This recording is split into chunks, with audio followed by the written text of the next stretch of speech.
Okay, so I'm doing something a little differently here for my channel for this year. I don't know how well it's going to work, but I know that my monthly wrap-ups don't work for me. So I'm going to do weekly wrap-ups, and I'm hoping to post these videos on Sunday. So this is going to be week 1 video of what I've read and what I've thought about them. So stay tuned. Hey y'all, it's Jen and welcome to my channel, Ifers Inklings. This is my week 1 of 2018 wrap up for you. Now these are going to be a lot shorter and maybe hopefully a little bit more in depth because I should only have at most 5 books for you to wrap up. But I know that these monthly wrap-ups are not something that works for me. So in the comments below, let me know if you want to see these weekly like I plan to do for the month of January, or if you would rather me do, you know, I can record or once a week like this and then post them all compiled together at the end of the month.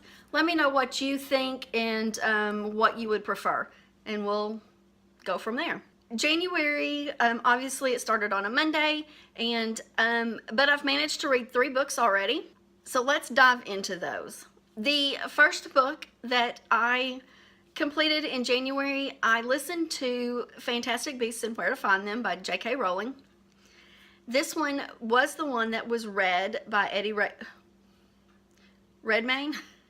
And it's a short, quick book anyway. It has 59 pages and the audiobook was less than 2 hours. I gave this 5 stars, and you know, it's read by Eddie Redmayne, and I really felt like I was getting a lesson on all of these beasts from Newt himself. It was so cute. It was basically a textbook version where the beginning of it had a little bit of history on Newt and the history of what this book was in the Muggle world and in the Wizarding world. And throughout it, there was also some little lessons like that.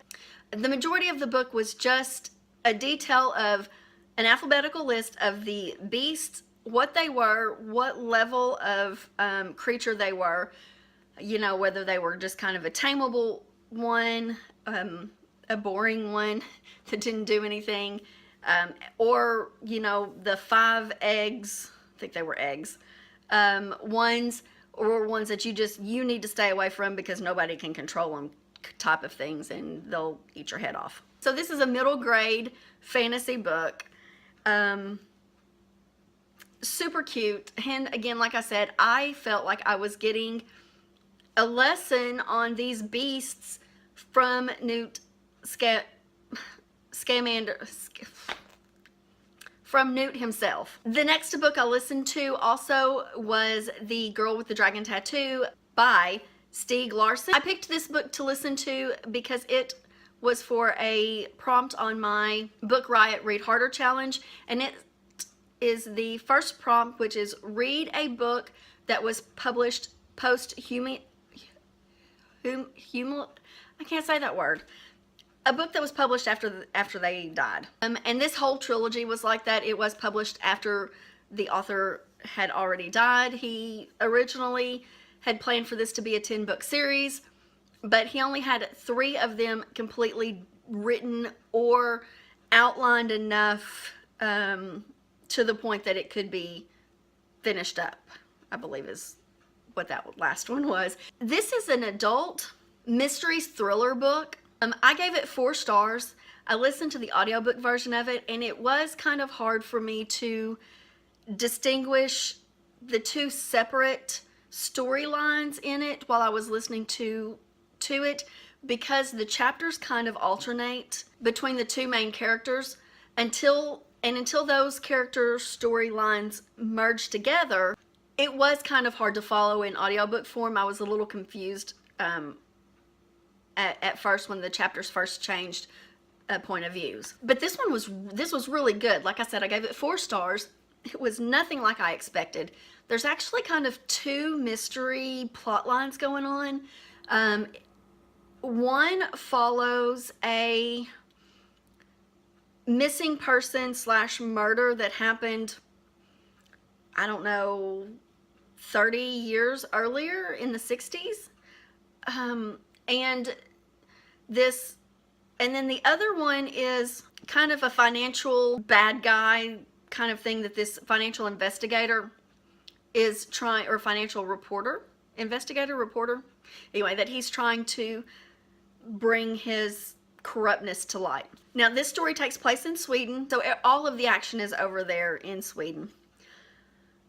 Again, I found it real enjoyable. The mystery, missing person, murder mystery portion of the story was really, really good. It was, there was some bizarre things to it. There was some horrifying parts to it. There were some parts that probably could come with some trigger warnings, and that's about all I'm going to say. I don't want to give anything away, but if you're interested to know what elements need to have that trigger warning to it, just send me a DM over at Twitter and I will be glad to answer that for you. But I don't want to give it away in this video because it would give it away. The financial side of the storyline, I found it a little interesting, but I'm a numbers person anyway. I'm an accountant, so that type of espionage stuff was interesting to me, but even I had a hard time kind of following it a little bit. So that's kind of where the down marking of the star rating for me came from. I felt that that was a little bit rushed and not explained out, fleshed out enough just for a general reader. And I do plan to continue on with this series. So the final book that I have to talk about today is The Odds of Loving Grover Cleveland by Rebecca Crane. And I received this book in as one of my Kindle first picks back in, I believe, December of 2016. And I was just getting around to reading it. I started this in December.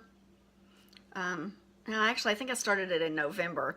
But I ended up reading it all the way through yesterday, and I really enjoyed it a lot. It's a young adult contemporary that really focuses on a group of teenagers who have some kind of various mental illness or type of condition. Is that the right word? One girl is dealing with the death of her sister, and she was a little bit suicidal. One of the girls is a cutter. One of the girls is anorexic. There is a boy who is a compulsive liar. And there is a boy who is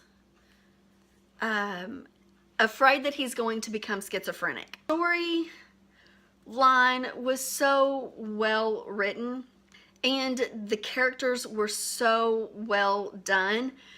You just, as a mom myself, I just wanted to hug every single one of these kids. But even the adults, the two main adults that you see in this storyline were really good too. One is the camp counselor for the girls, and the other one is the owner of the camp. And he handles things kind of really well as well. There's also diversity in the ethnicity of the characters. This story is about love and about friendship and about healing, you know, being okay with not being okay, and how to survive and navigate life with the cards that you're dealt. And again, like I said, I thought it was really, really well done. I gave this book 4.5 stars. With that said, that wraps up my 3 books that I've read so far this year in the first week of the month, or in the first week of the year. If you've read any of these books, let me know what you thought about them below. And let me know if you're going to pick any of them up based on my review of them. As always, if you have enjoyed this video, please give me a thumbs up.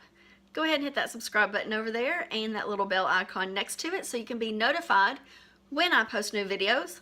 And until next time, bye.